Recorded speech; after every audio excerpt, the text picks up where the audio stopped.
విధంగా అయింది 15 ఏళ్ల కింద. మళ్ళీ అదే ప్రభుత్వం వచ్చిందండి. మాకు ఏం ఉపయోగం లేదండి. ఏం చెప్పాలి, ఎవరికి ఏం అడుగుదామంటే అప్పుడు వచ్చింది వస్తా నేను పట్టా చేయిస్తా అన్నది, పట్టలేదు, ఏం లేదు, ఏమున్నదండి. అన్న లోక్సభ ఎన్నికలు వస్తా ఉన్నది. సో ఏ పార్టీ గెలవబోతుందన్న?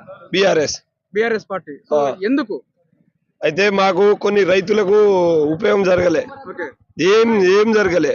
వడ్లది మన బోనస్ ఇస్తున్నారు, వడ్ల బోనస్ లేదు, రైతు బంధు లేదు, మళ్ళీ రైతు భరోసా లేదు, మళ్ళీ అది కౌలు రద్దుకు 15 ఏళ్ళు ఇస్తాడు, అది లేదు, ఏది 6 గ్యారెంటీ లేదు, మహిళలకు 2000 లేదు. మాకు బస్ ఫ్రీ అనేది, బస్ మామూలు మేము రైతులం రోడ్ మీద వచ్చి ఎవరెక్తారు, ఏదైనా పండగ పప్పు ఉంటే మేము బస్సులో ఎక్కలేము, బండి వేసుకొని పోతున్నాం.